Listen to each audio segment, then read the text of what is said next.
In our last several videos, we've been discussing the difference between conviction and condemnation. And the more you think about the difference, the things that come to light are the source of condemnation and the source of conviction, and of course the outcome. They're two very different realities.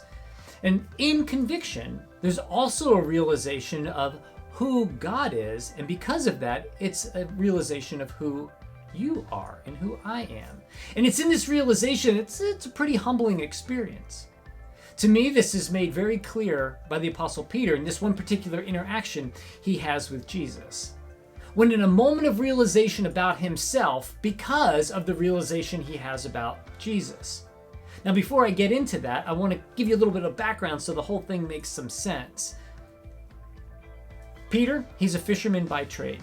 And he's not caught any fish on this particular day. And Jesus instructs him, he says, hey, go over there and set your nets down in the deep water and pull them up and see the fish you catch.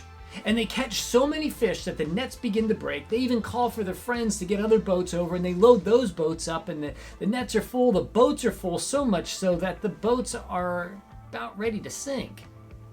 Now, this is so amazing because this is Peter's occupation. He's seen catching fish a bunch of times before, and what he's witnessed here this day is beyond anything he's ever seen. And it's in this encounter that Peter gets a glimpse of who Jesus is. You note this in Luke chapter 5, where before the miracle of the catch, he calls him Master. After the miracle of the catch, he calls him Lord. So you're starting to see Peter's grasping the magnitude of who Jesus is. But maybe even more clearly is an understanding when we look at Peter's response to Jesus, what he actually says to him, what he exclaims after the catch. And this is in Luke chapter 5, verse 8. It says, when Simon Peter saw this, he fell at Jesus' knees and said, go away from me, Lord, I am a sinful man. You see, it's the realization of who Jesus is, the Son of God, where Peter was to see that he is a sinful person.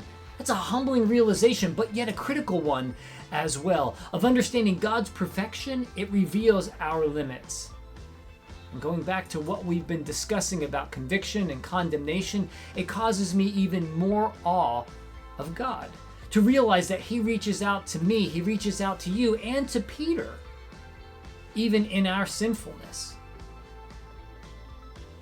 And so that is amazing reality that God cares that much and will reach past our own limits, our own sin. And at the end of verse 10 in Luke chapter 5, Jesus says something to Peter. After Peter says, wow, away from me, I'm a sinful man. Jesus said to him, don't be afraid. To me, that's got to stop there and ask, afraid? Afraid of what? Don't be afraid of Jesus. Yes, that's one of the things. Don't be afraid of the realization of your own sinfulness. Yes, that's another one, because of conviction, not because of condemnation. You see, because in his love, he has bridged the gap between your sinfulness and his holiness. It's in 1 John chapter 4, verse 18 that makes that very clear, that there is no fear in love, but perfect love drives out fear. And Jesus is perfect love, so we don't have to fear him. Again, Jesus says, don't be afraid. You see, Jesus is that perfect love, so we don't have to fear his direction in our life. We don't have to fear when conviction comes. When our sinfulness is revealed, we can trust in his holiness, his goodness, and his love for you and for me.